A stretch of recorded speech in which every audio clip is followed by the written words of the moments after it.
നമ്മളിവിടെ പാർക്കിന്റെ ഒരു ഓഫീസ് ക്ലബുണ്ട്, അതിന്റെ സെക്രട്ടറിയാണ്. ഞങ്ങൾക്ക് പ്രത്യേകമായിട്ട് പറയാനുള്ളത്, ഞങ്ങൾ വലിയൊരു പരിപാടിയിലേക്ക് നമ്മുടെ മന്ത്രിയെ ക്ഷണിക്കണമെന്നാണ് ഉദ്ദേശിച്ചിരുന്നത്. കാരണം ഒരു 23,50,000 രൂപയുടെ ഫണ്ട് കഴിഞ്ഞ മാർച്ച് മാസത്തില് നമ്മുടെ പാർട്ടിക്ക് അനുവദിച്ചിട്ടുള്ളതാണ്. പക്ഷെ അതിന്റെ ഫോർമാലിറ്റീസ് നമ്മൾ വിചാരിക്കുന്ന പോലെ വളരെ ഡിലേ വരുന്നു. ആദ്യം ഫണ്ട് മന്ത്രി അനുവദിച്ചത് ഡിസ്ട്രിക്ട് പ്ലാനിംഗ് ഓഫീസർക്കാണ്. മാർച്ച് മാസത്തിൽ അനുവദിച്ചു. അത് മാർച്ച് മാസത്തിൽ കോർപ്പറേഷനിൽ കഴിച്ചു സാങ്ഷൻ ചെയ്യാനായിട്ട്. അത് സെപ്റ്റംബർ 1-ാം തീയതി കോർപ്പറേഷനിൽ നിന്ന് സാങ്ഷൻ ചെയ്ത് പ്ലാനിംഗ് ഓഫീസിലേക്ക് എത്തിയിട്ടുണ്ട്. അപ്പോൾ ഞങ്ങൾ പ്ലാനിംഗ് ഓഫീസിൽ അന്വേഷിച്ചപ്പോൾ പറയുന്നത് ഇത് 5 കൊല്ലത്തേക്ക് നമ്മൾ കുട്ടികളുടെ ഉപകരണങ്ങളും ഓപ്പൺ ജിമ്മിനുള്ള ഐറ്റംസ് ആണ്, അതുപോലെ തന്നെ ഒരു വാട്ടർ പ്യൂരിഫയർ, ഇത്രയും ഐറ്റത്തിനാണ് 23,50,000 രൂപ മന്ത്രി അനുവദിച്ചിട്ടുള്ളത്. അപ്പൊ അത് അനുവദിക്കണം, സാങ്ഷൻ ചെയ്യണമെങ്കിൽ ഒരു ഫോർമാലിറ്റി ഉണ്ട്. അതൊരു MP ഫണ്ടിന്റെ MPLAD ഫണ്ടിന്റെ ഒരു നിയമമാണ് പറയുന്നത്. പുസ്തകത്തിൽ കാണിച്ചിരുന്നു. അതില് ഇതിന്റെ മെയിൻ്റനൻസ് 5 കൊല്ലത്തേക്ക് എടുക്കാനായിട്ട് ഉള്ള ഉറപ്പ് കിട്ടണം. ആ ഗ്യാരണ്ടി ലെറ്റർ ആയിട്ട് രേഖാമൂലം കിട്ടണം. അപ്പൊ ഞങ്ങളത് കളക്ടറോട് പറഞ്ഞു. കളക്ടർ സൗത്ത് ഇന്ത്യൻ ബാങ്കിനോട് പറഞ്ഞു. സൗത്ത് ഇന്ത്യൻ ബാങ്കാണ് കൂടുതൽ മെയിൻ്റനൻസ് നടത്തുന്നത്. പക്ഷെ അവർ 5 കൊല്ലത്തേക്കാണ് ഗ്യാരണ്ടി എടുത്തിരിക്കുന്നത്. 5 കൊല്ലത്തേക്ക് മെയിൻറ്റെയിൻ ചെയ്യാന്നുള്ളതാണ്. അതിൽ 2 കൊല്ലം കഴിഞ്ഞു. അതുകൊണ്ട് 5 കൊല്ലത്തേക്ക് ഞങ്ങൾക്ക് ഗ്യാരണ്ടി തരാൻ പറ്റില്ല എന്നാണ് പറയുന്നത്. അപ്പൊ ഇങ്ങനെ ഒരു തടസ്സത്തിലാണ് നിൽക്കുന്നത്. മന്ത്രിയുടെ ശ്രദ്ധയിൽപ്പെടുത്തിയിട്ടുണ്ട്. അപ്പൊ ആരെങ്കിലും സൗത്ത് ഇന്ത്യൻ ബാങ്കോ അല്ലെങ്കിൽ നിർമ്മിതി കേന്ദ്രയോ വേറെ ഏതെങ്കിലും ബാങ്കുകളോ അല്ലെങ്കിൽ CSR ഫണ്ടിൽ വേറെ ആരെങ്കിലും ഈ 5 കൊല്ലത്തേക്ക് ഈ ഉപകരണങ്ങൾ മെയിൻറ്റെയിൻ ചെയ്യാനുള്ള അനുവാദം അഗ്രിമെന്റ് എടുത്താൽ മാത്രമാണ് ഇത് അനുവദിക്കുള്ളൂ എന്ന് പറയുന്നത്. South Indian bank. അതെ അതെ. അപ്പൊ അവര് 3 കൊല്ലം പെൻഡിങ് ഉള്ളൂ. 2 കൊല്ലം എക്സ്റ്റെൻഡ് ചെയ്യണമെങ്കിൽ വലിയ ഫോർമാലിറ്റി എന്നുണ്ട്. CSR കമ്മിറ്റിന്റെ ഡയറക്ടർ ബോർഡൊക്കെ ആയിട്ട്. അപ്പൊ എറണാകുളത്ത് നിന്നാണ് ഡിലേ ചെയ്യുന്നത്. അതുകൊണ്ട് വലിയ ബുദ്ധിമുട്ടെന്നാണ് പറയുന്നത്.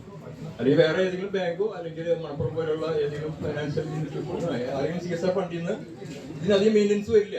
കാരണം നല്ല ഉപകരണങ്ങൾ സ്ഥാപിച്ചു കഴിഞ്ഞാൽ 5 കൊല്ലത്തേക്ക് ഒരു പ്രശ്നം വരില്ല. വല്ല ഓയിൽ കൊടുക്കുക, നട്ടും പൊട്ടോ ടൈറ്റ് ചെയ്യുക, അങ്ങനത്തെ പ്രശ്നങ്ങളേ വരുള്ളൂ. പക്ഷേ ഈ ഫോർമാലിറ്റി ഒന്ന് കംപ്ലീറ്റ് ചെയ്ത് കിട്ടുമല്ലോ. അപ്പോൾ നമുക്ക് 23,50,000 രൂപ നമുക്ക് ഈ പാർട്ടിക്ക് കിട്ടും. ഇവിടെ ജനങ്ങൾ നമുക്ക് എല്ലാവർക്കും എല്ലാ പ്രദേശങ്ങളിലും ഒരു 500 പേര് മാത്രമല്ല, അരിമ്പൂര് തൊട്ട് അല്ലെങ്കിൽ പൊറാട്ടര തൊട്ട് ചെറുപുഴ തൊട്ട് എല്ലാവർക്കും വരുന്നതാണ്. Yeah, very good morning. Are you in the city?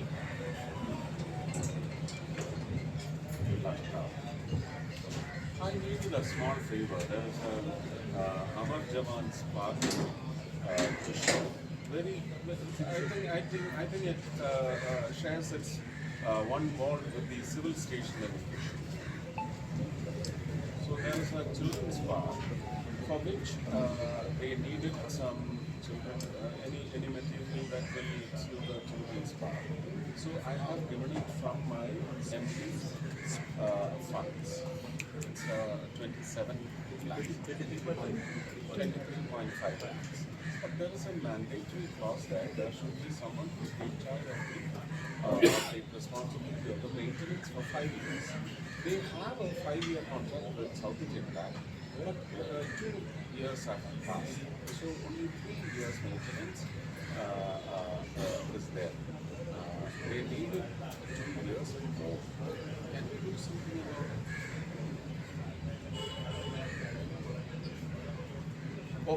Okay. Shall I ask the owners or the governors of this institution to go and meet your pardon? Dilip Reddy. He is the GM Thrissur. DGM Thrissur. Dilip Reddy. Yeah. Please. Thank you.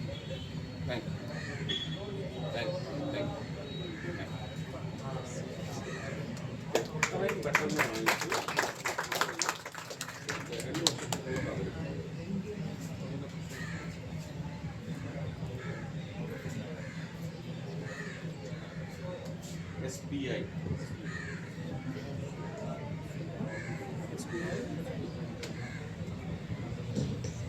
അടുത്ത ആരാണ് വരുന്നത്? വന്നോളൂ, ഞാൻ വിളിക്കുന്നത്.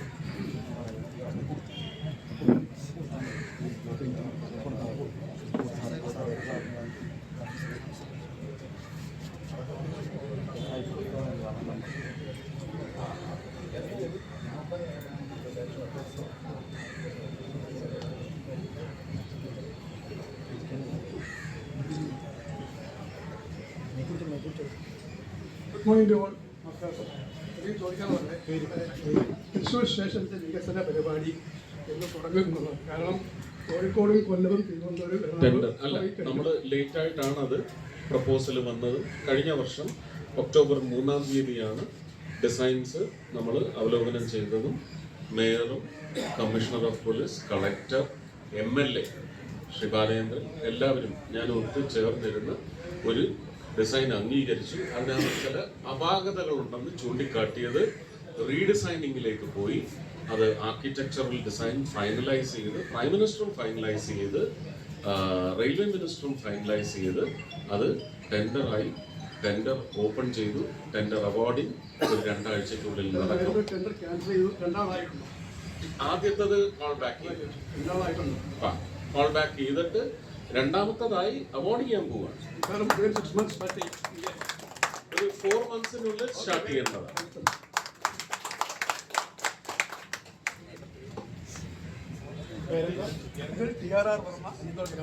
അതിനകത്തൊരു അഡീഷനോട് ഞാൻ ഉദ്ദേശിച്ചു.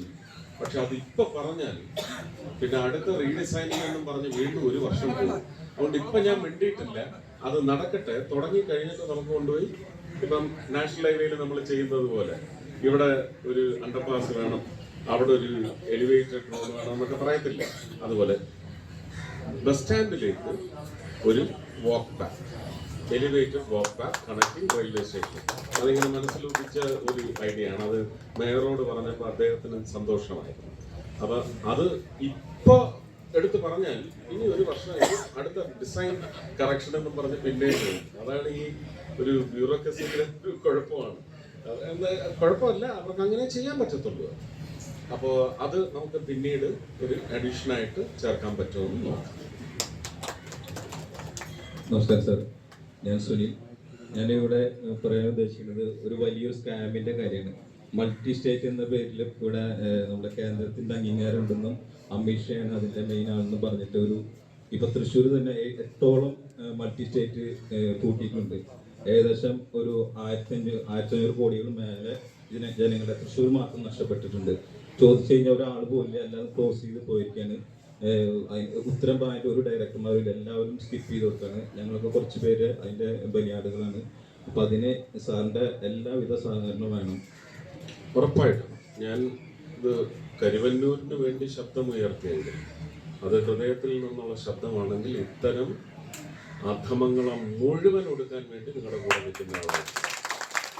പക്ഷെ ഈ പറയുന്ന സംവിധാനത്തിനകത്ത് നിയമപരമായി തന്നെ ലൂപ്പോൾസ് കണ്ടുപിടിച്ച് ആരെങ്കിലും സ്ഥാപിതമായിട്ടുണ്ടെങ്കിൽ അപകടം എന്ന് പറയുന്നത് പതിയിരിക്കുക.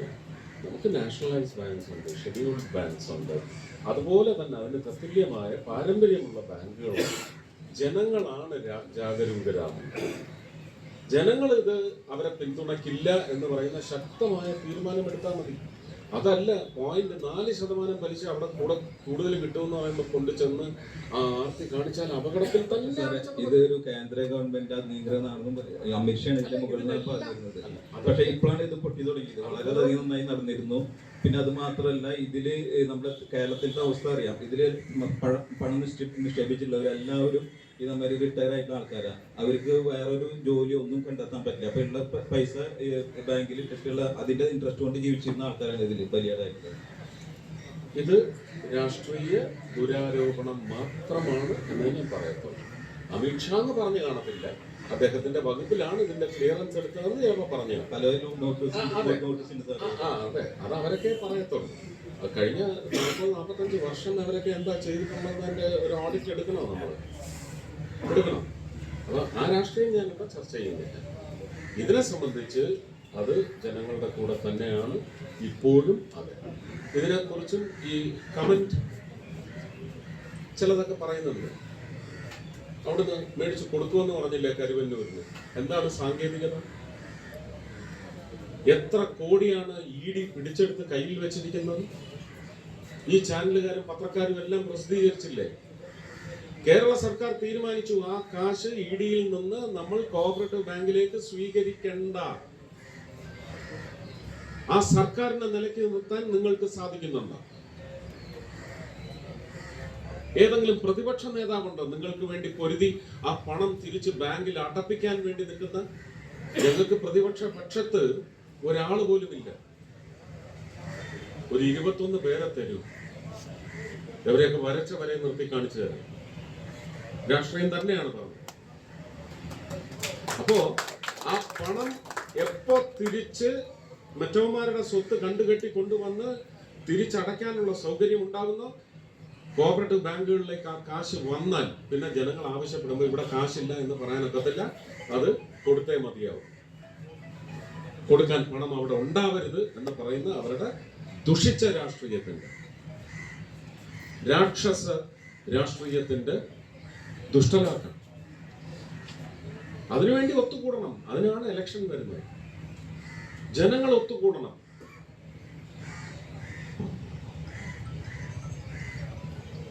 ഇത് ഞാൻ അദ്ദേഹത്തോട് പറയാം. ഇങ്ങനൊരു കിംവദന്തി പരത്തുന്നുണ്ട്, അപ്പൊ അതിനും കൂടി ഒരു വിശദീകരണം കൊടുക്കാം.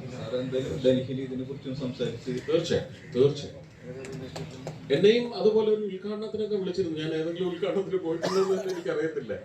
ഒരു ഉദ്ഘാടനം ഈ അടുത്ത ഇടയ്ക്ക് അനൗൺസ് ചെയ്തത് ഇതുപോലെ ഒരു സംഘം എന്നെ വിളിച്ച് അറിയിച്ചതിന്റെ പശ്ചാത്തലത്തിൽ ഞാൻ അപ്പൊ തന്നെ അത് ക്യാൻസൽ ചെയ്തു. പക്ഷെ അവര് തെറ്റുകാരാണോ ഇല്ലയോ എന്ന് എനിക്കറിയത്തില്ല കേട്ടോ. ബ്ലണ്ടായിട്ട് ഇല്ല, ഇപ്പോഴത്തെ സാഹചര്യത്തിൽ വരാൻ പറ്റില്ല എന്ന് അറിയിച്ചിട്ടുണ്ട്.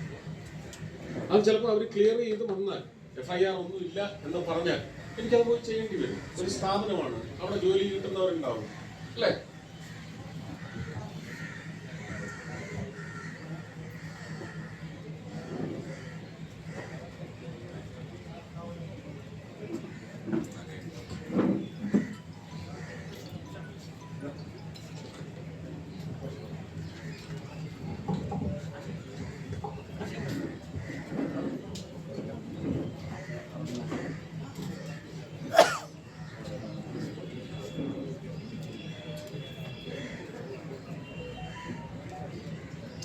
ഈ പൂരവുമായി ബന്ധപ്പെട്ട് ബോട്ടിൽ, പ്ലാസ്റ്റിക് ഡിസ്പോസൽ അല്ലെങ്കിൽ എന്താ ബയോഡിഗ്രേഡബിൾ അല്ലാത്ത ഉൽപ്പന്നങ്ങൾ നിക്ഷേപിക്കുന്നതിനുള്ള ഇരുമ്പ് ബോട്ടിൽ ബൂത്തുകൾ നമ്മൾ സ്ഥാപിച്ചിരുന്നു. അത് തൃശ്ശൂര് ബഹുമാന്യനായ മേയറുടെ അപേക്ഷ പ്രകാരമാണ് ഞാൻ എൻ്റെ മിനിസ്ട്രിയിൽ നിന്ന് ഓയിൽ കമ്പനികൾക്ക് നിർദ്ദേശം കൊടുത്ത് അവരാണത് വെച്ചിരിക്കുന്നത് പൂർണ്ണമായി. അതിൽ തൃശ്ശൂർ കോർപ്പറേഷൻ ആവശ്യപ്പെട്ടത് 300 ബോട്ടിൽ ബൂത്തുകളാണ്. അപ്പോൾ അത് പൂരവുമായി ബന്ധപ്പെട്ട് സമയബന്ധിതമായിട്ട് ചെയ്തെടുക്കാൻ ബുദ്ധിമുട്ടാണ്. കാരണം ഏതാണ്ട് 32 ദിവസം മുമ്പാണിത് ആവശ്യപ്പെടുന്നത്. ഞാൻ അവരെ അറിയിക്കുമ്പോഴത്തേക്ക് ഏതാണ്ട് 25 ദിവസം മാത്രമാണ് അവശേഷിച്ചത്. അതിന്റെ പശ്ചാത്തലത്തിൽ കോർപ്പറേഷൻ ബോട്ടിൽ ബൂത്ത്സ് പ്രൊക്യൂർ ചെയ്യുക, കോർപ്പറേഷൻ അത് നിർമ്മാണത്തിൽ ഏർപ്പെട്ടിരിക്കുന്നവരെ കൊണ്ട് ചെയ്യിച്ച് അത് സ്ഥാപിക്കുക, അതിനുള്ള പണം ഓയിൽ കമ്പനികൾ പൂർണ്ണമായും റീഇംബേഴ്സ് ചെയ്യും എന്ന് പറഞ്ഞാണ് അത് ആ പദ്ധതി തുടങ്ങിയത്. എന്നാൽ ഇതുവരെ 30 ബോട്ടിൽ ബൂത്തുകൾ മാത്രമേ കോർപ്പറേഷന് പ്രൊക്യൂർ ചെയ്യാൻ സാധിച്ചിട്ടുള്ളൂ. അപ്പോൾ ഏതാണ്ട് 5 ഓയിൽ കമ്പനികൾ 6 എണ്ണം വെച്ച് അതിന്റെ റീഇംബേഴ്സൽ നടത്താൻ മാത്രമാണ് ബാധ്യത ഇപ്പോൾ എൻ്റെ മിനിസ്ട്രി വഴിയുള്ള നിർദ്ദേശപ്രകാരം ഓയിൽ കമ്പനികൾക്കുള്ളത്. 300 എണ്ണവും അവര് 300 എണ്ണം 600 ആവശ്യപ്പെട്ടത് അല്ലേ? അതിൽ 300 വരെ വെച്ചോളൂ എന്ന് അംഗീകാരം കൊടുത്തതാണ്. ഇനി ആ അംഗീകാരം നിലനിൽക്കുമോ എന്ന് എനിക്കറിയത്തില്ല. ഈ ബോട്ടിൽ ബൂത്തുകളിൽ ഓയിൽ കമ്പനികളുടെ ലോഗോ വെച്ചിരുന്നു. ഇപ്പോൾ ഓയിൽ കമ്പനികൾ പേയ്മെന്റ് റിലീസ് ചെയ്യാനിരിക്കെ ഓയിൽ കമ്പനികളുടെ ലോഗോയ്ക്ക് പുറമെ കോർപ്പറേഷന്റെ സ്റ്റിക്കറുകളും സ്വീകരിച്ചിരിക്കുന്നത് ശ്രദ്ധയിൽപ്പെട്ടിട്ടുണ്ട്. അത് ഓയിൽ കമ്പനിയുടെ ശ്രദ്ധയിൽപ്പെട്ടാൽ പിന്നെ കോർപ്പറേഷൻ പങ്ക് ചേർന്നില്ലെങ്കിൽ ഇത് സാധ്യമാകാതെയും വരും. ന്യായമായ ആവശ്യം അല്ലേ? ഇത്രയും കാര്യങ്ങൾ ഇവിടെ അറിയിക്കുന്നു, എല്ലായിടത്തും ഞാൻ അറിയിച്ചു. എല്ലാവർക്കും നമസ്കാരം. എൻ്റെ പേര് കണ്ണൻ. ഞാനൊരു വ്യക്തിപരമായിട്ടുള്ള കാര്യമല്ല, ബഹുമാനപ്പെട്ട ശ്രീ സുരേഷ് ഗോപി സാറിൻ്റെ അടുത്ത് അവതരിപ്പിക്കുന്നു. എൻ്റെ ഏകദേശം 5000-ൽ പരം താഴെ വരുന്ന ഒരു സമൂഹത്തിൻ്റെ ദയനീയമായിട്ടുള്ള ഒരു കാര്യത്തെക്കുറിച്ചാണ് ഇവിടെ സാറിനെ സൂചിപ്പിക്കുന്നത്. ഏകദേശം കഴിഞ്ഞ മാസം 20-ാം തീയതി ഇളവള്ളിയിൽ വെച്ച് അദ്ദേഹത്തിൻ്റെ ഒരു നിവേദനം ഇതിൽ ഈ സമൂഹത്തിലെ ആദ്യത്തെ ഒരു വിരുദ്ധയായിട്ടുള്ള സത്യനാഥൻ അദ്ദേഹത്തിന് സമർപ്പിക്കുന്നത്. അതിലെനിക്ക് അദ്ദേഹം പറയാൻ വിട്ടുപോയി 1-2 കാര്യങ്ങൾ മാത്രം സൂചിപ്പിക്കുന്നു. ഒന്നാം UPA സർക്കാരിൻ്റെ കേന്ദ്രഭരണം ഭരിക്കുന്ന സമയത്ത് ഞാൻ അടിവരയിട്ട് പറയുന്നു, ഒന്നാം UPA സർക്കാരിൻ്റെ കാലത്ത് എല്ലാവിധ ക്രൈറ്റീരിയകളും അടങ്ങിയ നായാടി എന്ന് പറയുന്ന സമൂഹം ഇന്ന് ഷെഡ്യൂൾഡ് കാസ്റ്റ് വിഭാഗത്തിലെ ഷെഡ്യൂൾഡ് ട്രൈബായിട്ട് പരിഗണിക്കപ്പെടേണ്ട വിഭാഗമാണ് എന്ന് ആദ്യം മുതൽ തന്നെ ഈ പട്ടിക നിലവിൽ വന്ന സമയത്ത് തന്നെ അബദ്ധം പറ്റി തെന്നി മാറിയിട്ടുള്ള വിഭാഗം. ഈ വിഭാഗത്തിൽ 2-3 പേര് മാത്രമേ ഇന്ന് കേരളത്തിലും കേന്ദ്രത്തിലും ഉണ്ടോ എന്ന് എനിക്കറിയില്ല, ഇല്ലാതാണ് എൻ്റെ അറിവ്, സംസ്ഥാന സർക്കാർ ജീവനക്കാരായിട്ട് ഉള്ളത്. പലരും 3 സെന്റിൽ താഴെയുള്ള ആൾക്കാരാണ്. ഇവർ ട്രൈബ് വിഭാഗത്തിൽ പെടേണ്ടവരാണ് എന്ന് ഇവിടുത്തെ നരവംശ ശാസ്ത്ര വിഭാഗം പഠിക്കുന്ന ഇത്താൻസുകാർ പതിറ്റാണ്ടുകൾക്ക് മുമ്പ് ശുപാർശ ചെയ്ത് കൊടുത്തിട്ടുണ്ട്. നിർഭാഗ്യമെന്ന് പറയട്ടെ സാർ, ഇവിടുത്തെ ഭരിക്കുന്ന ആൾക്കാർ ആരും തന്നെ ഈ ഒരു വോട്ട് വിഭാഗം ഭരണപരമായ കക്ഷിയെ പ്രതിപക്ഷ കക്ഷിയെ സ്വാധീനിക്കാൻ കഴിവില്ലാത്ത ഒരു എന്താ പറയുക, പ്രതികരിക്കാൻ ശേഷിയില്ലാത്ത ഒരു ജനവിഭാഗമായി പോയി എന്നുള്ള ഒറ്റ കാരണത്താൽ ഈ വിഭാഗത്തെ കണ്ണിലെ കരട് പോലെ പോലും കണക്കാക്കുന്നില്ല. അവരെ കണക്കാക്കുന്നേ ഇല്ല അങ്ങനത്തെ ഒരു വിഭാഗം. പലരും പ്രാസം വെച്ച് എല്ലാ മാധ്യമങ്ങളും എല്ലാ രാഷ്ട്രീയ നേതാക്കളും പറയും ഉള്ളു പൊട്ടാറുണ്ട്. നായാടി മുതൽ നമ്പൂതിരി വരെ എന്ന പദം പറയുമ്പോൾ സത്യത്തിൽ കുഞ്ഞാണ് മനസ്സ്. കാരണം ഈ വിഭാഗത്തിന്റെ അവസ്ഥ അതിദയനീയമാണ്. അതിദയനീയമാണ്, അതിനേക്കാൾ ദയനീയമാണ്. ഈ വിഭാഗത്തെ കുറിച്ചിട്ട് ഈ UPA സർക്കാർ പിന്തള്ളിപ്പോയ ആ മറുപടി തന്നെ ഈ കഴിഞ്ഞ 15 വർഷമായിട്ടും നിരന്തരമായിട്ട് നമുക്ക് മറുപടി തന്നുകൊണ്ടിരിക്കുക. നിങ്ങൾക്കിതിൽ പിന്തള്ളിയിരിക്കുന്നു, കേന്ദ്ര സർക്കാർ പിന്തള്ളിയിരിക്കുന്നു. കേന്ദ്ര സർക്കാർ എന്ന് അടിവരയിട്ട് പറഞ്ഞ പേരുണ്ട് കേരളത്തിൽ 5000-ൽ താഴെയുള്ള സാർ, 5000-ൽ താഴെയുള്ളൊരു സമൂഹം. 5000-ൽ താഴെ ഉള്ളൂ എന്ന് പറയാതെ, ചെറുതാക്കാതെ 5000 പേരുണ്ട് സാർ എന്ന് പറയണം. കൃത്യമായിട്ട് ഇപ്പോഴത്തെ കണക്ക് വെച്ച് നോക്കിയാൽ 3500 പേരേ ഉള്ളൂ. ബാക്കിയുള്ളവരെല്ലാവരും ലോപിച്ചു പോയി. അതെ സാർ, എനിക്ക് അതിന്റെ കണക്കിന് സാറ് തന്നിട്ടുണ്ട്. പേരേ ഉള്ളൂ എന്ന് പറഞ്ഞത് ഞാൻ അംഗീകരിക്കും. അതെ, 2 പേരേ ഉള്ളൂ. അത് ചെറുതാ. അതെ, പക്ഷെ 3500 വളരെ വലുതാണ്. സന്തോഷം. അതെ, ആ 3 ജില്ല മലബാർ ഏരിയയിൽ മാത്രം വരുന്ന ഒരു സമൂഹം. ഈ സമൂഹത്തിന് അർഹതപ്പെട്ടു. പിന്നെ വേറൊരു കാര്യം, 2024 പന്തളം ഭാഗത്തൊക്കെ ഉണ്ട്.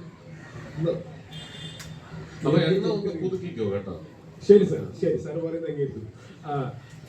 ഞാൻ പറഞ്ഞു വന്നത് 2024 ഓഗസ്റ്റ് 1-ാം തീയതി വൾണറബിൾ കമ്മ്യൂണിറ്റിക്കാരായിട്ടുള്ള ആൾക്കാരെ ബഹുമാനപ്പെട്ട സുപ്രീം കോടതി സമൂഹത്തിന്റെ പ്രാതിനിധ്യം പോലും ഇല്ലാത്ത ഈ വിഭാഗത്തെ പ്രത്യേകം പരിഗണിച്ചുകൊണ്ട് സർക്കാരിന്റെ പ്രത്യേക പരിഗണന നൽകണം എന്ന് പറഞ്ഞിട്ടുള്ള ഉത്തരവ് തന്നെ പുറപ്പെടുവിച്ചിട്ടുണ്ട്. സത്യം പറഞ്ഞാൽ ആ ഉത്തരവ് പോലും ഈ ഇടതുപക്ഷ സർക്കാർ അട്ടത്ത് വെച്ചിരിക്കുകയാണ്. കാരണം അതിനെതിരെ സമരം ചെയ്തത് ഈ വിഭാഗത്തിൽപ്പെട്ടുള്ള ആൾക്കാർ തന്നെ എന്നുള്ള കാര്യം വളരെ ദുഃഖകരമായിട്ട് പറയാതിരിക്കാൻ നിവൃത്തില്ല. കാരണം ഇത് പറയാൻ അർഹതപ്പെട്ടുള്ള ആൾക്കാർക്ക് ഇതിനെക്കുറിച്ച് അറിയ പോലുമില്ല.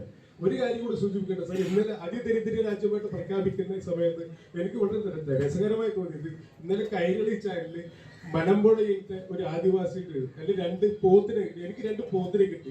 ഞാൻ വളരെ തൃപ്തിയായിരുന്നു പറഞ്ഞു. സത്യത്തിൽ ഞാനാണ് ഒരു ഭരണാധികാരി എങ്കിൽ ഒരു പാർട്ടി ജീവനക്കാരായിട്ട് ഒരു കോളനിയിലെ ഒരു 2 പേരെങ്കിലും ഉൾപ്പെടുത്തും. കാരണം അവർ ജീവിതം 70 വയസ്സ് സുരക്ഷിതമാണ്. ഒരു പോത്തിന് പാർവ്വരോഗം എന്തെങ്കിലും വന്നാൽ ചത്തു. ഇവർക്ക് അതിനെക്കുറിച്ച് ചിന്തിക്കാൻ പോലുള്ള കഴിവില്ലാത്തൊരു സമൂഹത്തെ വീണ്ടും ഇങ്ങനെ പറഞ്ഞിരിക്കാൻ പുറമെ ഇങ്ങനെ കാണിക്കണം. സത്യത്തിൽ നിങ്ങൾ അവിടെയൊന്നും പോണ്ട. നായാടികൾ എന്ന് പറയുന്നത് നായാട്ട് നടത്തിയിരുന്ന ആൾക്കാരാണ്. ചരിത്രരേഖകൾ പരിശോധിക്കാൻ കാട്ടിൽ നിന്നും ഏതോ കാരണത്താൽ പുറന്തള്ളപ്പെട്ടു. കാട്ടിലുമില്ല, നാട്ടിലുമില്ലാത്ത അവസ്ഥ. സത്യത്തിൽ പാർശ്വവൽക്കരിക്കപ്പെട്ട സമൂഹത്തിൽ വീണ്ടും പാർശ്വവൽക്കരിക്കപ്പെട്ട സമൂഹം എന്ന നിലയിൽ നമുക്ക് അർഹതപ്പെട്ട എല്ലാ ഏജൻസികളും നടത്തി ഒരു ട്രൈബ് ആവാൻ അർഹതപ്പെട്ടവരാണ് എന്ന് പറഞ്ഞ ആ കാര്യം നിർഭാഗ്യവശാൽ യാതൊരാളും നമുക്ക് വേണ്ടി പറയാനില്ലാത്തതുകൊണ്ട്, ഉദ്യോഗസ്ഥ ലെവലിലും രാഷ്ട്രീയ ലെവലിലും ഒരാളും പറയാനില്ലാത്തതുകൊണ്ടും ഞാൻ സാറ് പറഞ്ഞ കാര്യം കേട്ട് സാറ് പറയുന്നത് കോട്ട് ചെയ്ത് പറയുകയാണെങ്കിൽ ഈ സാധാരണക്കാരിൽ അനുകമ്പപൂർവ്വം നിൽക്കുന്നത് അത് ഉന്നത കുലജാതനായാലും ശരി, നമ്മുടെ വിഭാഗത്തിൽപ്പെട്ട ആരും തന്നെ നമ്മളെ സഹായിക്കാനില്ല എന്ന് മാത്രമല്ല നമ്മളെ എതിർക്കാൻ വേണ്ടി മുൻപന്തിയിൽ നിൽക്കുന്നതാണ് സത്യം. ഇത് പ്രത്യേകം കൂട്ടിയിട്ടുണ്ട്. എന്റെ സമൂഹത്തിൽപ്പെടുന്ന ആ സഹോദരങ്ങളെ, അതിൽ അംബേദ്കറേസികളായാലും ശരി, SC/ST സെക്രട്ടറികളായാലും ശരി, ഇവിടുത്തെ രാഷ്ട്രീയക്കാരായാലും ശരി, എല്ലാവരും തന്നെ അതിനെ എതിർക്കുന്ന ഒരു കാലഘട്ടത്തിൽ ഇതുപോലെ അവരോട് അനുഭവപൂർവ്വം ഒരു പരിഗണന കൊടുക്കുന്ന യാഥാർത്ഥ്യങ്ങളെ നോക്കിക്കാണുന്ന ഒരു മനുഷ്യന്റെ വലിയൊരു മനസ്സ് ഇദ്ദേഹത്തിനുണ്ട്. അതുകൊണ്ടാണ് ഞാൻ ഇക്കാര്യം ഇദ്ദേഹത്തിന് മുമ്പിൽ വളരെ താണുകൾ അപേക്ഷിക്കുന്നത്. നമുക്ക് വേണ്ടി, ഈ സമൂഹത്തിന് വേണ്ടി ഇത് ചെയ്യുകയാണെങ്കിൽ ഇതെങ്ങനെ ചെയ്യുന്ന സാർ, രാഷ്ട്രപിതാവിന്റെ ഫോട്ടോ വെക്കുന്ന എന്റെ മുമ്പിൽ ഇദ്ദേഹത്തിന്റെ ഒരു ഫോട്ടോ കൂടി ഞാൻ അതോട് വെക്കും. കാരണം നമ്മളെ ട്രൈബാക്കി കഴിഞ്ഞാൽ അതാണ് എന്റെ ഉറപ്പ്. ഞാൻ ഈ കാണുന്ന ഞങ്ങളുടെ ഈ കോണുകളിൽ ഞാൻ സാറിന് തന്ന സത്യനാഥൻ എന്ന് പറഞ്ഞ എന്റെ അദ്ദേഹം തന്നിട്ട് അതിൽ ഈ കോണുകളിൽ ഡീറ്റെയിൽ എല്ലാം ഉണ്ട്. നിങ്ങൾ എവിടെയെങ്കിലും കേട്ടിട്ടുണ്ടോ? എവിടെയെങ്കിലും പുലിയ കോളനി എന്ന് എവിടെയും പറഞ്ഞിട്ടില്ല. ചെറുമ കോളനി എന്നോട്. അതേസമയം നായാടി കോളനി എന്ന് പറയുന്ന കോളനിയിൽ നിങ്ങൾക്ക് കാണാം നായാടി കോളനി എന്ന്. ഇത് ഞാൻ പറയുന്നില്ല, ഇതിനെ നഗരാക്കിയതുകൊണ്ട് അവർക്ക് ഒരു പുരോഗതി ഉണ്ടാവില്ല. നഗരാക്കിയതുകൊണ്ട് ഒരു പുരോഗതിയില്ല. അവർക്ക് വിദ്യാഭ്യാസമുള്ളവർക്കെങ്കിലും എന്തെങ്കിലും ഒരു കാര്യം ചെയ്യാൻ അർഹതപ്പെട്ടതാണ്. ബഹുമാനപ്പെട്ട സുപ്രീം കോടതി പോലും പറഞ്ഞിട്ട് പോലും അത് അട്ടത്ത് വെച്ചിരിക്കുന്ന ഒരു സംവിധാനം അങ്ങേയറ്റം ഖേദകരമാണ്. ഇത് ഒറ്റയ്ക്ക് നിന്നുകൊണ്ട് പോലും പറ്റില്ല. അതുകൊണ്ട് ബന്ധപ്പെട്ടവരുടെ ആയിട്ടുള്ള ശ്രദ്ധയിൽപ്പെടുത്തുക എന്നൊരു ദൗത്യം മാത്രമാണ് ചെയ്യുന്നത്. ഇത്രയും എനിക്ക് പറയാനുള്ളൂ. വളരെ ഹൃദയം പൊട്ടിയാണ് ഞാൻ പറയുന്നത്. കാരണം ഈ വിഭാഗത്തിൽ നിന്നും ഒരു സാമാന്യ വിദ്യാഭ്യാസത്തിൽ വന്ന ഒരാളെന്ന നിലയിൽ ഈ കാര്യം ഞാൻ പറഞ്ഞിട്ടില്ലെങ്കിൽ അത് എന്നോട് ചെയ്യുന്ന, എന്റെ കുലത്തിനോട് ചെയ്യുന്ന, എന്റെ തലമുറയോട് ചെയ്യുന്ന ഏറ്റവും വലിയ പാതകമായി പോകുന്നുള്ള ഒറ്റ കാരണം കൊണ്ടാണ് ഞാൻ ഇക്കാര്യം അദ്ദേഹത്തിന് മുമ്പിൽ വളരെ എളിമയോടെ ഒരു പറയുന്നത്. Thank you sir. എനിക്ക് ഇത്തരം സംസാരിക്കാൻ അവസരം തന്നതിൽ ഞാൻ സാറിനോട് എന്റെയും എന്റെ കുടുംബത്തിന്റെയും സമൂഹത്തിന്റെയും അഗൈതമായ നന്ദി ഒരു 1000 പൂച്ചെങ്കിലും പറയും. ഇന്ത്യയിൽ ഇപ്പൊ ചിലപ്പോൾ നായാടി എന്നല്ലാതെ തന്നെ ഈ ടെർമിനോളജിയിൽ അല്ലാതെ ക്ലാസിഫൈ ചെയ്തിരിക്കുന്ന എത്ര പേരുണ്ടാവും എന്നറിയും.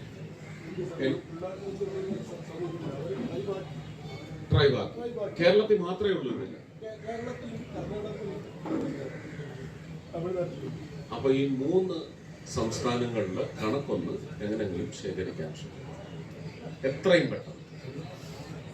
ഈ ബാക്കി സംസ്ഥാനങ്ങളിൽ ഇത് STയിൽ പെടുത്തിയതിന്റെ രേഖയും എടുക്കും. അങ്ങനെ ഉണ്ടെങ്കിൽ ഉറപ്പായിട്ടും ഇത് സാധിച്ചു.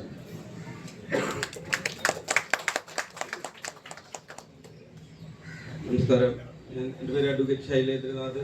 ഇവിടെ താമസിക്കുന്നത്. നമ്മുടെ ഈ ഔട്ട് പോസ്റ്റിൻ്റെ അപ്പുറത്ത് MSME എന്നൊരു സ്ഥാപനമുണ്ട്, നൈപുണ്യ വികസന കേന്ദ്രമാണ്. അവിടെ ഇതിനോട് യുവാക്കൾക്ക് കൂടുതൽ ഗുണകരമായ കോഴ്സുകൾ ആരംഭിക്കണം. ഇവിടെ തൃശ്ശൂർ എന്ന് പറഞ്ഞ ഒരു എഡ്യൂക്കേഷൻ ഹബ്ബാണ്. അപ്പോൾ അവിടെ നിരവധി ആളുകൾ പുറത്തുനിന്നൊക്കെ വന്ന് പഠിക്കുന്ന സ്ഥലമാണ്. അപ്പോൾ ഇതിനോട് കൂടുതൽ നല്ല രീതിയിൽ യുവാക്കൾക്ക് തൊഴിൽ കിട്ടുന്ന കോഴ്സുകൾ ആരംഭിക്കണം. ബഹുമാനപ്പെട്ട MP അവിടെ ഇടയ്ക്ക് ഒന്ന് പോയി വിസിറ്റ് ചെയ്ത് കാര്യങ്ങളൊക്കെ അന്വേഷിക്കണം. MSME ആയിട്ട് ഞാൻ 2 മീറ്റിംഗ് കൂടിയിട്ടുണ്ട്. MSMEയുടെ ഒരു ആംബറ്റിൽ വരുന്നതായ സ്കിൽ ഡെവലപ്മെന്റ് മിനിസ്ട്രിയുടെ പാർട്ടിക്കിൾസ് എല്ലാം അവർ കൃത്യമായി നിർവഹണ രംഗത്ത് കൊണ്ടുവന്നിട്ടുണ്ട്. ഇത് ഒരു വലിയ പ്രചരണം. ഇത് ഈ സ്കിൽ എന്ന് പറയുന്നത് കാക്ഷിക്കുന്നവരുടെ ഇടയിൽ പടർത്തുകയും കൂടി. വൈറ്റ് കോളറിസം വേണോ വേണ്ടയോ എന്നതടക്കമുള്ള അങ്ങനെയുള്ള ചില സാമൂഹിക വിപത്തുകളെ കുറിച്ച് ഒരു ബോധവൽക്കരണം നടത്തേണ്ടത് സത്യം പറഞ്ഞാൽ റെസിഡൻസ് അസോസിയേഷനുകൾക്ക് പോലും ചെയ്യാവുന്ന. ഓരോ വീട്ടിലെയും കുഞ്ഞുങ്ങളുടെ പ്രാപ്തി അളന്ന് നിങ്ങൾക്ക് ഇത് സാധിച്ചില്ല, ഇത് സാധിച്ചേക്കാം. ആ മോളിക്യൂൾ എന്താണെന്ന് അവരുടെ ധാരണയിൽ കൊണ്ടുവരിക, പറഞ്ഞാൽ ഈ സ്ഥാപനങ്ങളെല്ലാം വരും. ഇതിന് ഒരു ശക്തമായ പ്രവർത്തന നൈരന്തര്യം പലപ്പോഴും. അപ്പൊ പിന്നെ അവിടെ ഇൻസ്ട്രക്ടേഴ്സിന്റെ ശോഷണം ഉണ്ടാവും. അപ്പൊ ശക്തമായ ഒരു സാന്നിധ്യം കാക്ഷിക്കുന്നവരുടെ ഉണ്ടെങ്കിൽ നിർവഹണവും ശക്തമാകും. അതൊന്ന്. 18 ട്രേഡുകളെ സംബന്ധിച്ച് വിശ്വകർമ്മ അഭിയാൻ എന്ന് പറയുന്നതും ജില്ലാ അടിസ്ഥാനത്തിൽ കേരളത്തിലെ 14 ജില്ലകളിലും ശക്തമായ സാന്നിധ്യമാണ്. 18 ട്രേഡുകളാണ്. അതിനകത്ത് ഈ ജാതി അടിസ്ഥാനത്തിലുള്ള തൊഴിൽ അറിവ് സമ്പാദനം അല്ലെങ്കിൽ നൈപുണ്യ സമ്പാദനം എന്ന് പറയുന്ന ബ്രാക്കറ്റില്ല. എൻ്റെ മകൾ ഇന്ന് കുമ്പാരിയായിട്ടാണ് ജീവിക്കുന്നത്. അവളൊരു കേരളം അറിയപ്പെടുന്ന പോട്ടറായിട്ട് മാറും താമസിയാതെ എന്ന് പറയുന്ന വിശ്വാസമുണ്ട്. ഭാരതം അറിയുന്നതും ആവണം എന്നാണ് എൻ്റെ പ്രാർത്ഥന. അപ്പൊ കുമ്പാരിയാണ് അത്. അവളുടെ ജാതി എന്താണെന്ന് നിങ്ങൾക്ക് എല്ലാവർക്കും അറിയാം അല്ലേ? അപ്പൊ ഈ ഒരു ബോധവൽക്കരണം പോയി നമുക്ക് ഉപജീവനത്തിനെന്ന് മാത്രമല്ല, ഓരോ ട്രേഡിലും ഭാരതത്തിന്റെ ട്രേഡ് മാർക്ക് നമുക്ക് ആഗോളതലത്തിൽ നമുക്ക് ഒരു യൂണിവേഴ്സൽ രജിസ്ട്രേഷൻ ഉണ്ടാക്കുന്നതിന് പല മൺമറഞ്ഞു പോയ ക്രിയാത്മകമായ പ്രവർത്തനങ്ങളും നമുക്ക് പൊടി തട്ടിയെടുത്ത് മുമ്പോട്ട് കൊണ്ടുവരണം. ഇതെല്ലാം മണ്ണിനോട് ചേർന്ന് നിൽക്കുന്നതായിരിക്കണം, പ്രകൃതിയോട് ചേർന്ന് നിൽക്കുന്നതായിരിക്കണം. പ്ലാസ്റ്റിക് എന്ന് പറയുന്ന ഒരു വലിയ പിശാചിനെ ഉൽപ്പാദിപ്പിച്ച് വളർത്തിയെടുത്ത് ഇന്ന് നാശം വിതച്ചിരിക്കുന്ന ഒരു സമൂഹമാണ് നമ്മൾ. നമുക്കൊരു തിരിച്ചുപോക്കല്ല, ഒരു മേൽഗതി ഉണ്ടാവണം. അതിന് മുന്നോട്ടുള്ള പോക്കിന് വേണ്ടി നമ്മൾ ശ്രമിക്കണം. 18 ട്രേഡുകളുണ്ടെന്ന് അന്വേഷിച്ചുകൊണ്ട് എന്താണ് വിശ്വകർമ്മ അഭിയാൻ. ഇനി ഇതൊക്കെ ഷോക്കേസ് ചെയ്യാനുള്ള സൗകര്യങ്ങൾ റെയിൽവേ സ്റ്റേഷനിലെ പ്ലാറ്റ്ഫോമുകളിൽ ഒരു ഉൽപ്പന്നം എന്ന് പറയുന്നത് കർശനമാക്കിയിട്ടുണ്ട്. ഇവിടെ തൃശ്ശൂർ റെയിൽവേ സ്റ്റേഷനിൽ വരുമ്പോൾ 18 ഉൽപ്പന്നങ്ങളുടെയും ഒരു ഷോക്കേസിംഗ് അവിടെ നടക്കാനുള്ള വ്യവസ്ഥിതി ഉണ്ടാക്കാൻ ഞാൻ ഇപ്പൊ തന്നെ DRMന് അതിന്റെ നിർദ്ദേശവും നൽകുന്നതാണ്.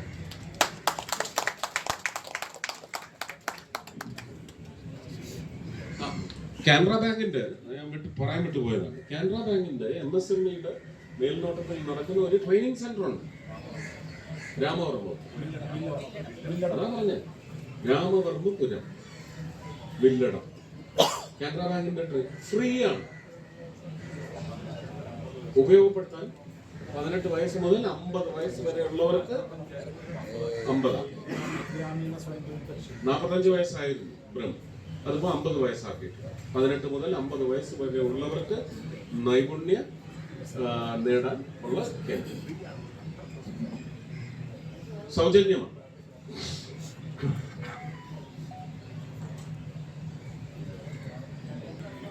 സർ, ഞാൻ പ്രമിത്ത് എന്നാണ് എൻ്റെ പേര്. ഞാൻ ഗവൺമെൻറ് ലോ കോളേജ് എറണാകുളത്ത് ഒരു LLB സ്റ്റുഡൻ്റാണ്. അപ്പോൾ തിരുവനന്തപുരത്ത് മാനവീതി പോലെ, അല്ലെങ്കിൽ കൊച്ചിയിൽ ക്വീൻസ് വേ പോലെ, തൃശ്ശൂർ അങ്ങനെ ഒരു നൈറ്റ് ടൂറിസം എന്ന് പറയുന്ന ഒരു സ്പോട്ടില്ല. ആസ് എ ടൂറിസം മിനിസ്റ്റർ തൃശ്ശൂരിന് അങ്ങനെ ഒരു ഐക്കോണിക് ആയിട്ടുള്ളൊരു എന്താ പറയുക, ടൂറിസം എന്ന് പറയുന്നത് സ്റ്റേറ്റ് സബ്ജക്റ്റാണ്. ഇപ്പോൾ കേന്ദ്രത്തിൽ നിന്ന് എന്ത് പദ്ധതി ഇവിടെ നടപ്പിലാക്കണമെങ്കിലും കൾച്ചർ മിനിസ്ട്രിയുടെ കീഴിലുള്ള പ്രസാദ് സ്കീം ആയാലും, ടൂറിസത്തിന്റെ കീഴിലുള്ള സ്വദേശ് ദർശൻ ആയാലും, സാസ്കി ആയാലും, 15 ന്യൂ ഡെസ്റ്റിനേഷൻസ് ആയാലും, സ്റ്റേറ്റ് ഒരു പ്രപ്പോസൽ തരാതെ തൊട്ടാനൊക്കത്തില്ല, ഞങ്ങൾക്ക് കാല് കുത്താൻ. തീർച്ചയായിട്ടും അങ്ങനെ ഒരു ആവശ്യം മുന്നോട്ട് വയ്ക്കണം. പക്ഷേ ഈ നൈറ്റ് ടൂറിസത്തിന്റെ ഒക്കെ അപകടങ്ങൾ ഇതൊരു വലിയ ഭാരമായി മാതാപിതാക്കൾക്ക് മാറുന്നു അല്ലേ? ഇതുമൊക്കെ പാരലായിട്ട് വലിയ ചർച്ചയായി നടന്നുകൊണ്ടിരിക്കുകയാണ്. സാംസ്കാരിക ച്യൂതി, അതിനെക്കുറിച്ചും നമുക്ക് എല്ലാവർക്കും വേണ്ടിയേ പ്രവർത്തിക്കാൻ സാധിക്കും അല്ലേ? എല്ലാ ശബ്ദവും നമ്മൾ കേൾക്കും. സാർ, എൻ്റെ പേര് അഡ്വക്കേറ്റ് സജിത്ത്. ഞാനിവിടെ അയ്യന്തോൾ ഒരു റെസിഡൻസ് ഫോറം ഉണ്ട്, അതിൻ്റെ സെക്രട്ടറിയാണ്. അപ്പോൾ പ്രധാനമായിട്ടും ഈ പ്രദേശത്ത് ഇന്നിപ്പോൾ സാറിനെ സ്വീകരിക്കാൻ വന്നു. സെക്രട്ടറിയാണ് ഈ വാക്കേഴ്സ് ക്ലബിൻ്റെ. അപ്പോൾ ഇവിടുത്തെ ഒരു ദുരവസ്ഥ സാറ് പറഞ്ഞോ എന്ന് എനിക്കറിയില്ല. ഇവിടെ ഈ ഇരണ്ട പക്ഷികളുടെ ഭയങ്കര ശല്യമുണ്ട്. അതുമൂലം അതല്ല, ഭയങ്കര ബുദ്ധിമുട്ടുണ്ട്. അപ്പോൾ പണ്ട് കാലത്ത് ഇവിടെ അങ്ങനെ ഒരു പ്രശ്നമേ ഉണ്ടായിരുന്നില്ല. ഈ വാക്വേഴ്സ് ക്ലബിലെ ഈ വാക്വേ ഈ ഭാഗത്തുള്ള എല്ലാവരും കുറേ വർഷങ്ങളായിട്ട് സ്ഥിരം രാവിലെയും വൈകുന്നേരം ഉപയോഗിക്കുന്നതാണ്. അപ്പോൾ അവർക്ക് നടക്കുമ്പോഴും എല്ലാം ഭയങ്കര ബുദ്ധിമുട്ടുണ്ട്. അപ്പോൾ പരിസ്ഥിതി മന്ത്രാലയം ആയിട്ട് ബന്ധപ്പെട്ടപ്പോൾ അത് പ്രൊട്ടക്റ്റഡ് സ്പീഷീസ് ആണ് എന്നാണ് പറയുന്നത്. അപ്പോൾ അതിനെ നിയന്ത്രിക്കാൻ, ഉന്മൂലനം ചെയ്യണമെന്ന് ഞാൻ പറയില്ല, അതിനെ നിയന്ത്രിക്കാൻ പരിസ്ഥിതി മന്ത്രാലയവുമായി ബന്ധപ്പെട്ട് സാറിന് എന്തെങ്കിലും ചെയ്യാൻ പറ്റുമോ എന്ന്. നമുക്ക് നിയമങ്ങളെല്ലാം കൃത്യമായ സ്ഥാനത്ത് തന്നെയുണ്ട്. അത് ഉചിതമായി ഉപയോഗിക്കാനുള്ള അവകാശവും അതിന് ഫണ്ടും കാര്യങ്ങളും എല്ലാം ലഭ്യമാണ് സംസ്ഥാന സർക്കാർ. അവർ തന്നെയാണ് അത് ചെയ്യേണ്ടത്. അല്ലാതെ ഓരോ സംസ്ഥാനത്തും പോയിട്ട് രണ്ടയുടെ കാര്യം കേന്ദ്ര സർക്കാരിന്റെ മിനിസ്ട്രി ചെയ്യാന്ന് പറയാൻ അങ്ങനെ ഒരു സംവിധാനം നമുക്കില്ല. അധികാര വികേന്ദ്രീകരണം എന്നതിന്റെ ഭാഗവും കൂടിയാണ് കോഓപ്പറേറ്റീവ് ഫെഡറലിസം പേര്. എന്നോട് ചോദിച്ചാൽ എനിക്ക് യോജിപ്പില്ലാത്ത ഒരു കാര്യമാണ്. ഒരു മന്ത്രിസഭ അവിടെ ഉണ്ടെങ്കിൽ അവരുടെയും നേരിട്ടുള്ള ഇടപെടൽ, അതിനുള്ള സ്വാതന്ത്ര്യം നമുക്ക് പലപ്പോഴും ഇല്ല. പെട്രോളിയത്തിന് പൂർണ്ണ സ്വാതന്ത്ര്യമാണ്, നമുക്ക് തന്നെ ചെയ്യാം. പക്ഷേ നാവിഗേഷൻ വരുമ്പോഴേക്കും മണ്ണിൻ്റെ ഉടമ ആരാണ്? സ്റ്റേറ്റ് ആണ്. അവരുടെ പെർമിഷൻ ഇല്ലാതെ പറ്റത്തില്ല. പക്ഷെ അതിനിപ്പോൾ നമ്മൾ വേർട്ടിക്കൽ ഡ്രില്ലിംഗ് അല്ലെങ്കിൽ നാവിഗേഷണൽ അറ്റംപ്റ്റ് എന്ന് പറയുന്നത് നമ്മൾ ഹൊറിസോണ്ടലായിട്ടുണ്ട്, ഞങ്ങൾക്ക് കടലിൽ നിന്ന് വരാം. അപ്പോൾ അങ്ങനത്തെ ചില പ്രതി സംവിധാനങ്ങൾ അത് സയൻറ്റിഫിക് ഇന്നോവേഷൻ കൊണ്ടുണ്ടാകും. അപ്പോൾ നമുക്കിതിനെ നിയന്ത്രിക്കുന്നത് പോലും നിയമപരമായി തെറ്റും. നമ്മൾ ഈ പിന്നെ നായ്ക്കളുടെയൊക്കെ വന്ധ്യീകരണം നടത്തുന്നത് പോലെ ഇതുങ്ങളെ അങ്ങനെ കേടുവരുത്താനുള്ള നിയമം എന്ന് പറയുന്നത് അനീതിയാണെന്ന് തന്നെയാണ് നിയമം പറയുന്നത്. അപ്പം അതിനെ സംബന്ധിച്ച് ഇവരെ ഒന്ന് ഡിസ്പ്ലേസ് ചെയ്യണം. ഇവർക്ക് ഇതിനേക്കാൾ നല്ല നേച്ചറിൽ കൂടെ സൃഷ്ടി ഉണ്ടാവണം. ഇവിടെ എല്ലാം മേയർ പറഞ്ഞിട്ടുണ്ട്, പക്ഷെ ആ മേയറെ കൊണ്ട് ഒന്നും ചെയ്യാൻ സമ്മതിപ്പിച്ചിട്ടില്ല. ആ മേയർ നിങ്ങൾ കൊണ്ടുവന്നിടേണ്ടത് ഇതെല്ലാം ഉൾക്കൊള്ളാൻ ചിന്താ കെൽപ്പുള്ള സംഘത്തിൽ കൊണ്ടു ചെന്ന് ഇടുക എന്ന് ഞാൻ നിങ്ങളോട് പറയും. ഒരു 5 or 8 ഏക്കറിന്റെ ഒരു ജലാശയം അവിടെ കിടപ്പുണ്ട്, വെറും അഴുക്കിന്റെ തൊഴുത്തായിട്ട് കിടക്കുക. അവിടെ ഒരു തൃശ്ശൂരിന് ഒരു പക്ഷെ ചാവക്കാട് ബീച്ച് വരെ പോകാൻ പറ്റാത്ത, പീച്ചി അല്ലെങ്കിൽ പൂമല വരെ പോകാൻ പറ്റാത്ത, ഏതാണ്ട് ചൂണ്ടൽ വരെയുള്ള ആൾക്കാർക്ക് വന്ന് വെള്ളി ശനി ഞായർ ദിവസങ്ങളിൽ ഉല്ലാസം, കുഞ്ഞുങ്ങൾക്ക് കുറച്ച് water sports, safe water sports, ഇതിനൊക്കെ പറ്റിയ ഒരു പദ്ധതി 4 വർഷം മുമ്പ് എൻ്റെ അടുത്ത് പറഞ്ഞത്. അന്ന് ഞാൻ MP മാത്രമാണ് രാജ്യസഭയിൽ. പക്ഷെ അന്നും ഞാൻ പറഞ്ഞു പദ്ധതി തയ്യാറാക്കി തന്നാൽ 50 കോടിയുടെ പദ്ധതിയാണ് പറഞ്ഞത്. അന്ന് ഞാൻ പറഞ്ഞു നിങ്ങൾ എൻ്റെ ഈ ശക്തൻ മാർക്കറ്റിലേക്ക് ഞാൻ കുടുംബത്തിൽ നിന്ന് കൊടുക്കാമെന്ന് പറഞ്ഞ 1 കോടി MP ഫണ്ടിൽ നിന്ന് തന്നെ സാധ്യമായതുകൊണ്ട് ആ 1 കോടി ഇപ്പോഴും ഉണ്ട്. ഈ പറയുന്ന പ്രോജക്റ്റിന് 1 കോടി തരാം. ജോയ് ചേട്ടൻ്റെ അടുത്തും സ്വാമിമാരുടെ അടുത്തും ഒക്കെ പറഞ്ഞ് അതുപോലെ ഒരു 50 പേരെ 1 കോടി വെച്ച് യൂസഫ് അലി സാഹിബിൻ്റെ അടുത്ത് പറഞ്ഞ് ഒക്കെ കൊണ്ടുവരാൻ സാധിക്കുകയാണെങ്കിൽ നമുക്കിതൊരു പ്രൈവറ്റ് ഓൺടർപ്രണർഷിപ്പ് പ്രോഗ്രാമായിട്ട് തന്നെ അതിനകത്ത് 51% കോർപ്പറേഷൻ്റെ സ്റ്റേക്ക് ഹോൾഡിങ്ങും വെച്ച് നമുക്കത് ചെയ്യാവുന്നതാണെന്ന് പറഞ്ഞത് മുന്നോട്ട്. പിന്നെ ചിന്ത പോലും നീങ്ങിയിട്ടില്ല, ചർച്ച ഒട്ടുമേ നീങ്ങിയിട്ടില്ല. അപ്പൊ ഇതൊക്കെ സാധ്യമാകണമെങ്കിൽ ഡിവിഷനുകൾ 30 ഭാരതീയ ജനതാ പാർട്ടിക്കെന്ന രാഷ്ട്രീയം ഞാനിവിടെ 56-ൽ 30 തന്നു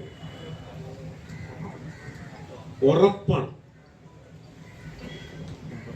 ഈ ജലാശയം അതിന്റെ പൂർണ്ണ സത്ത ഉൾക്കൊള്ളുന്ന തരത്തിൽ അവിടെ പുനഃസ്ഥാപിക്കപ്പെട്ടാൽ ഈ പറയുന്ന എരണ്ടകൾക്കത് മേച്ചിൽപ്പുറമാവാം, മറ്റ് പക്ഷിക്കൂട്ടങ്ങൾ കൂടുതലായി വരുന്ന ഒരു സങ്കേതമായി മാറാം.